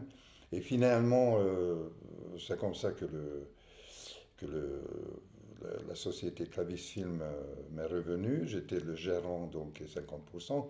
Et après, Julien Papé a décédé quelques années plus tard, et j'ai racheté après de ses enfants. Donc pratiquement j'avais 100% de Clavicilm. Alors Clavicilm était fondé à 1958, et il a fait un film avec Armand Gatti, et il a eu tout de suite le prix de jury à Cannes. Et c'est Jean Cocteau qui était donc c'est vrai que chaque chose, très très bizarrement, c'est presque invraisemblable. Donc maintenant, Jean Cocteau qui a donné le prix et qui était le président d'ailleurs, à cette époque-là, il n'y avait pas encore le Palme d'Or. Ils ont créé, je pense qu'à partir de 60, je ne sais pas quoi, il y avait le prix de jury. Il n'y avait pas. Donc, le Palme d'Or était créé un peu plus tard. Et donc, quelque part, c'est le Palme d'Or. Jean Cocteau a écrit un très très joli article, d'ailleurs, dans la lettre française, oui, la revue Lettre française, qui est à cette époque un truc un peu prestigieux, hebdomadaire ou bimensuel. Et donc, un très très joli texte sur le film, donc la première production de Clavis Film. Et après, il est arrivé deux, trois aventures. Alors, il faut savoir que Lucie était la femme d'une industrielle un peu riche, donc une femme un peu oisive. Et finalement, son mari, si j'ai bien compris, son mari lui a créé cette société pour la calmer un peu, parce que elle avait beaucoup d'ardeur, d'ailleurs, elle avait beaucoup d'aventures avec toutes les. Donc, elle a choisi des réalisateurs, d'ailleurs, selon leur physique, je dirais. Mais ça lui a réussi quelquefois. Alors, pour anecdote, c'est Lucie qui a acheté donc un scénario de Kafka et elle a fait venir Orson Welles en Europe. Donc, c'est Clavis Film qui a fait venir. Et après, ils sont partis pour travailler sur le scénario sur les îles grecques et ils sont engueulés. Et après, finalement, Orson Welles a passé à un autre projet. En Europe, d'ailleurs, il est resté en Europe. Il a fait Othello avec sa copine de Lucie, d'ailleurs. Donc, le cinéma est comme ça, voilà. Qu'est-ce que tu veux? Oui, voilà. Après, à un moment donné, Lucie s'est désintéressée désintéressé de cinéma, donc le clavicule était assez longtemps en sommeil, et finalement c'est moi qui a relancé. Alors, Alors la relance, elle se fait parce que c'est une société de production, c'est ça? c'est une société de production, pas simplement Le que numéro 1, la production, reprise. mais le numéro 21 de distribution, ça veut dire que presque parmi les premiers, Ouais. Donc, je dirais que Clavicine, c'est un patrimoine cinématographique français. Donc, quelque part, en tant que Hongrois, Donc ouais, c'était un grand petit producteur de films, c'est sympa, parce que il fait partie des oui, plus importantes sociétés. bah, à cette époque-là, c'était différent, la production. D'accord, ok. C'est comme Beauregard qui était le producteur de... Ben, à cette époque-là, la production était souvent, c'était beaucoup moins institutionnalisé. C'était le jeune oisif, des héritiers d'une fortune industrielle souvent, qui ne voulaient pas continuer, qui ne voulaient pas être avocat, qui ne voulaient pas continuer l'usine de leurs parents, ou je ne sais pas quoi, comme Beauregard. Il a préféré investir dans le cinéma, comme Vadim, je ne sais pas, et faire des tournages et des repas avec des vedettes, avec Brigitte Bardot, je ne sais pas. Donc c'est une autre... et après, la rouspété un tout petit peu quand ils ont dépensé trop d'argent. Mais si on regarde par exemple les échanges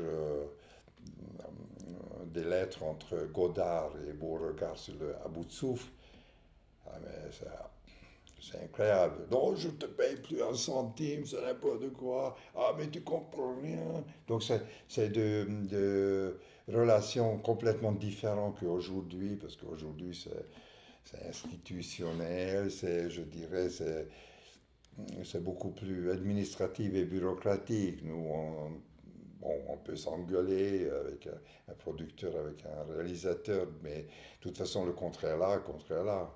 Et, à cette époque-là, moi j'ai encore le contrat de l'enclos, donc de ce film-là, de Armand Gatti, c'est une demi-page.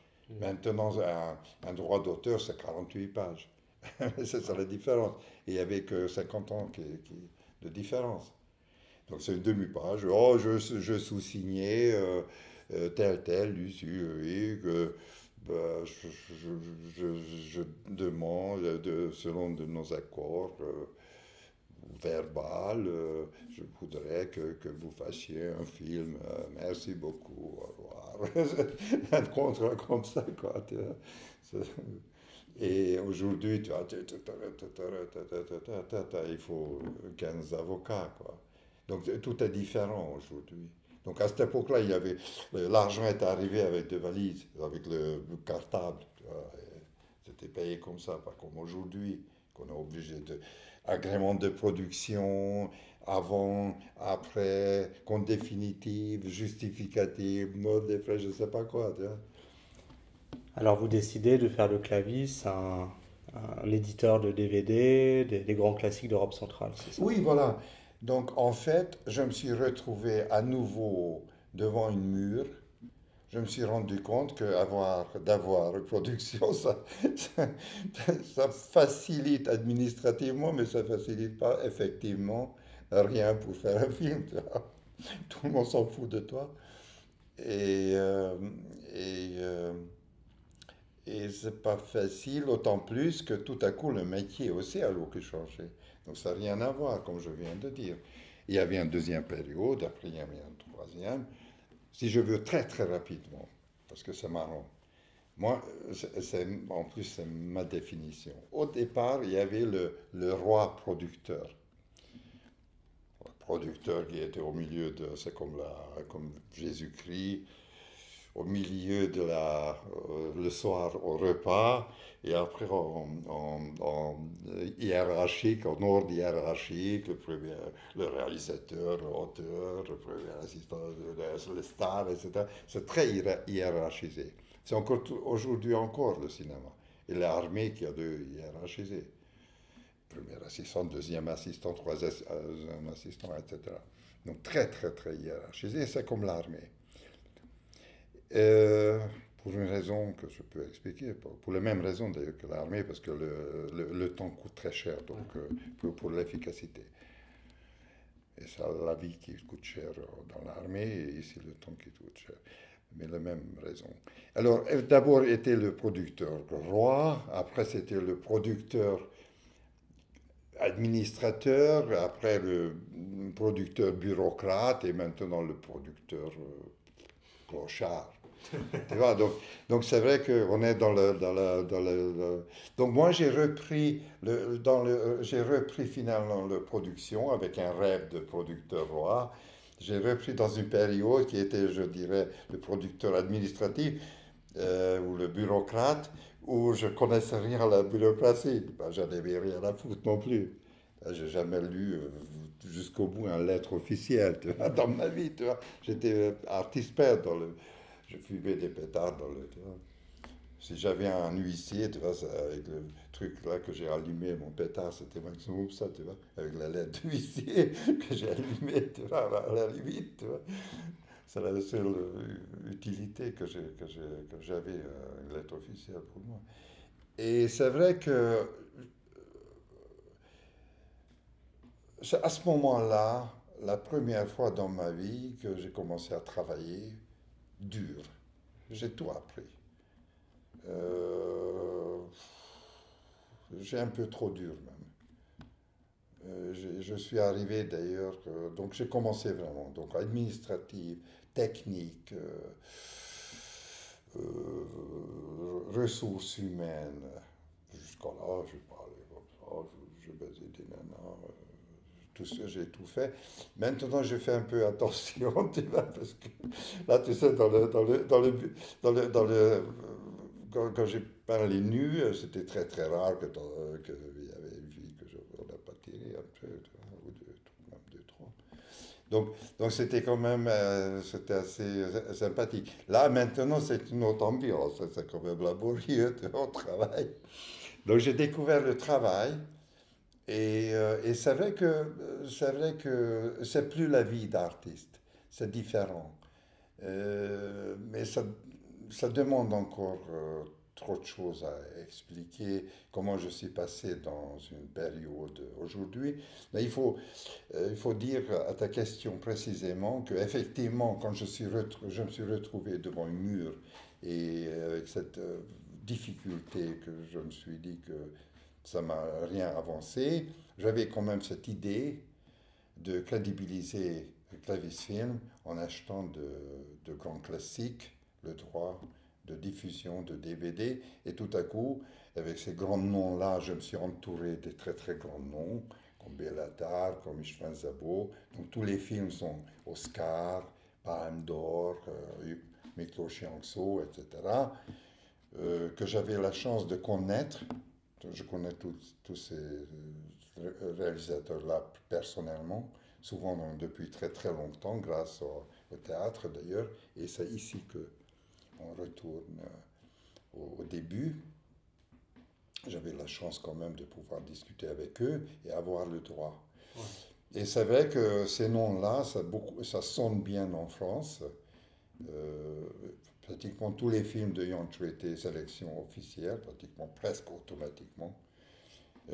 Quand Gilles Jacob, le fondateur, directeur du Festival de Cannes, a entendu que Jancsó tourne, tout de suite, sélectionné, quoi. Et c'était quoi la réception par le public français, justement? Vous avez rencontré un... Franchement, dire très bon. Très bon, ouais. Parce que ça le redécouvert. Ouais. Ils ont dit que, on a oublié, mais qu'est-ce que c'était superbe.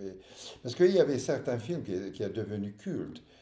Par exemple, il y avait le fameux grand rassemblement de Larzac dans les Hautes-Cévennes, quand il y avait les militaires dans les années 70, et tout le monde est descendu là, et les paysans. Et à ce moment-là, sortit le psaume rouge, qui était une espèce de fête révolutionnaire, champêtre, rituel de Jancsó, qui était presque la même ambiance sans savoir. Et tout à coup, ça est devenu un culte. Donc c'est vrai que quelquefois, quand on regarde l'entrée de ces films-là, c'était étonnamment beaucoup. Donc c'est pas du tout un film d'auteur ou des trucs, c'est demi-million, 400 000, des trucs comme ça, qui étaient beaucoup à cette époque-là. Alors, c'était très très bien. Alors, ce public-là que j'ai retrouvé, le public qui s'est rappelé que, oui, quand on était à Larzac, quand on a manifesté, quand on a truc là, quand on a chanter ensemble des chansons révolutionnaires à moitié à poil, avec les moutons, je ne sais pas quoi. Donc il y a plein de trucs comme ça. Et c'est vrai que c'est sympa. Donc, on retrouve cette ambiance. Et c'est vrai que cette ambiance, c'est dommage que j'en ai pas parlé plus, que l'époque de notre interdiction théâtre, donc le squat théâtre, Yancho est venu régulièrement nous voir, donc ils sont beaucoup inspirés. Et encore, je suis gentil à dire ça. Donc, il y a beaucoup d'artistes qui étaient officiellement acceptés, qui a beaucoup pris de nos idées, je dirais, comme ça. Qui ont pu dans l'underground, justement. Et oui, oui, beaucoup. D'ailleurs, ils ont reconnu. Ils ont reconnu. D'ailleurs, avant-hier, j'étais chez Kende János Kende, qui était le chef opérateur de plupart de ces films, tous ces grands, sans espoir, qui étaient diffusés sur Arte d'ailleurs tout récemment, et sur Canal Plus aussi. Et un autre aussi, le Rouge et Blanc,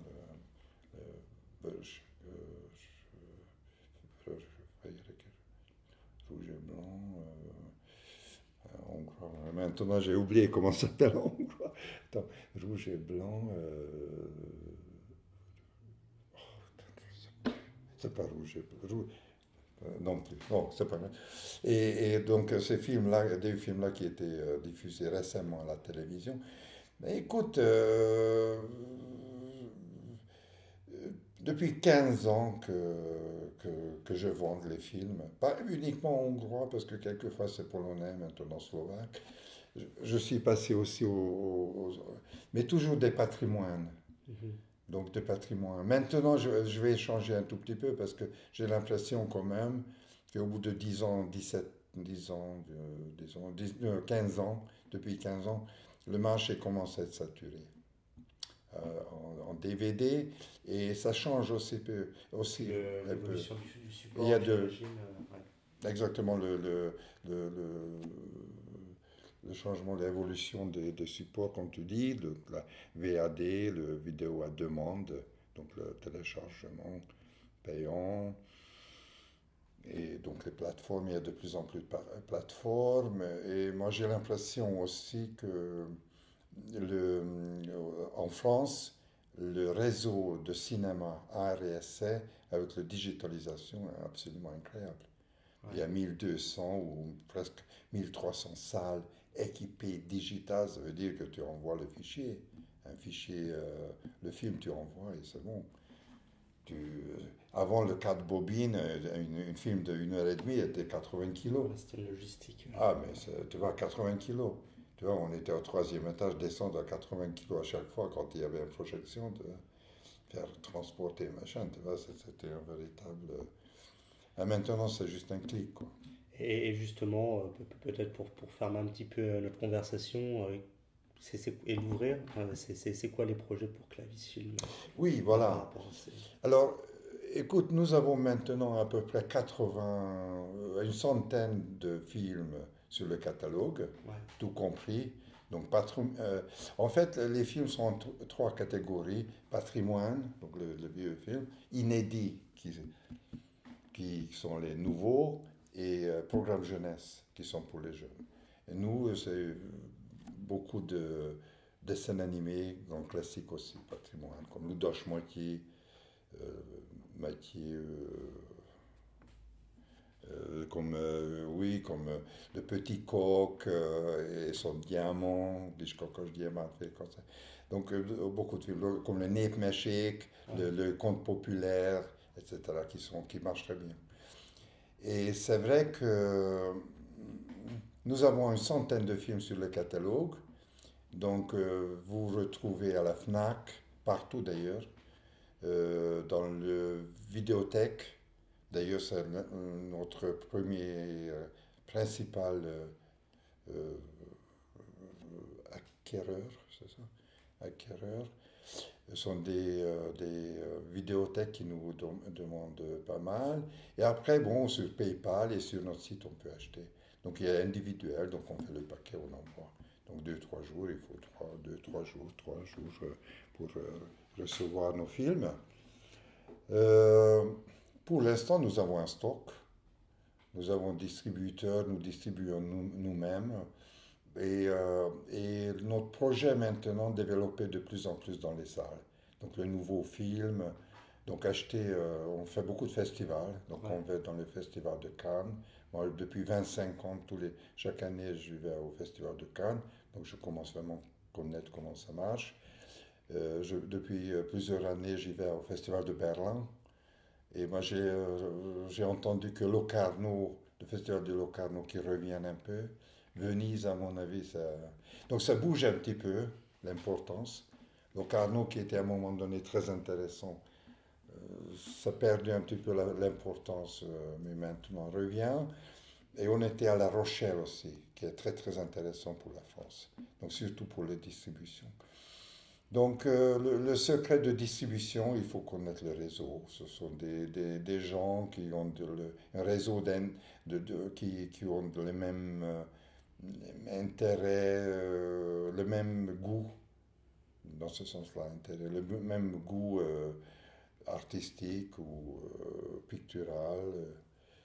Et c'est vrai que quand on choisit donc notre travail, voir les films et choisir. D'accord. Donc c'est vrai que je suis un petit peu comme un galériste, je dirais, qui choisit le peintre selon son goût, selon son... Après, je peux me tromper, par exemple, choisir un film et ça ne marche pas, mais pour l'instant, un tout petit peu, ça marche, donc j'ai toujours un peu de... Et quelles sont vos meilleures ventes? C'est une bonne question. Actuellement, juste actuellement. Actuellement, les Neefmesje, les dessins animés, qu'on a sortis en trois DVD, 3 volumes. Donc, le perle des animations hongroises. Marcel Jankovic Marcel, qui a fait d'ailleurs dans le Kecskemét. Et Marcel Jankovic a eu le Oscar, pas avec ce film-là, mais avec un autre film, et le Palme d'Or aussi. Donc c'est quand même un très très grand bio. Il faut savoir que l'animation hongroise et de pays de l'Est est très très prestigieux. Par exemple, le grand-père de Kassovitch, donc Mathieu Kassovitch, son père, Pierre Kassovitch, et son grand-père qui a fondé le premier studio d'animation en Hongrie. Il était un grand affichiste. Affichiste, Ouais, c'est ça. voilà, et qui faisait des affiches de publicité, des trucs comme ça, ils ont dessiné. Je me demande même s'ils n'ont pas sorti après beaucoup d'affiches à cette époque-là dessinées. Merci Simon Chandor de nous avoir accordé cet entretien et puis plein de bonnes choses pour la suite. Avec beaucoup, beaucoup, beaucoup de plaisir. Voilà. Autant de plaisir que j'ai le plaisir de défendre en France, dans un pays qui aime beaucoup le cinéma, défendre en France le cinéma européen et le cinéma hongrois.